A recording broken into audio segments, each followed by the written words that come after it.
The UN Climate Conference underway in Egypt, also known as COP27, has entered the second week. This COP27 is being described by many as an opportunity to finally make good on the promises by rich nations to finance climate actions.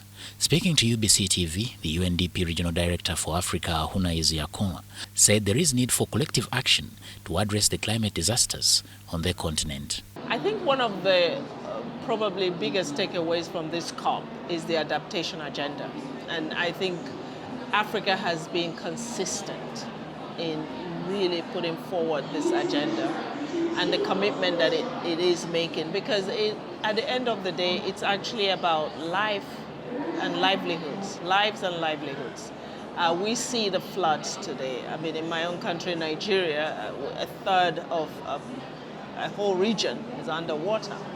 These are effects, we've never seen things like this happen in our lifetime. These are climate change effects, and we need to address that.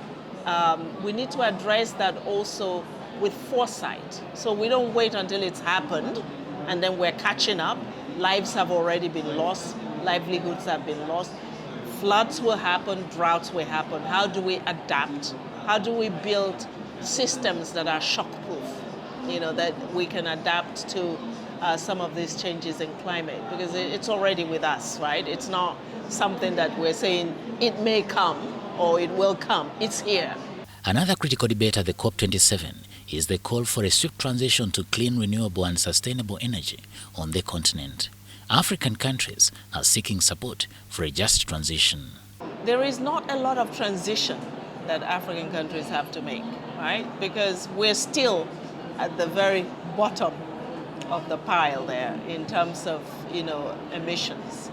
Africa contributes less than 4% of total emissions, which means African countries have not yet industrialized and now have an opportunity to industrialize along greener pathways. So each country would have to assess their own situation and develop their own calendar in terms of what they need to transition from. Some countries today have only 6% coverage of electricity, for instance. There you can decide to go completely renewable. Africa, which is hosting the summit and has a critical mass at the conference, is also demanding for a seat on the climate action table to influence the agenda, given the fact that Africa is the least contributor to greenhouse gas emissions, but faces the highest impact of climate change such as floods, landslides and drought. Another key feature at the COP27 was the youth voice calling for action and not just words. I mean, this COP is about implementation. These young people are demonstrating on a daily basis that they have homegrown solutions that can be very much part of that implementation. But we don't trust them. Because we don't trust them, we're not putting enough resources that can help those initiatives go to scale. UNDP has decided to invest in them, to trust them, to profile them, to attract capital to their talent and initiatives, and to make that talent mobile. And I think this is crucial also for women, because among them are young women who are overcoming all the constraints that face them every day.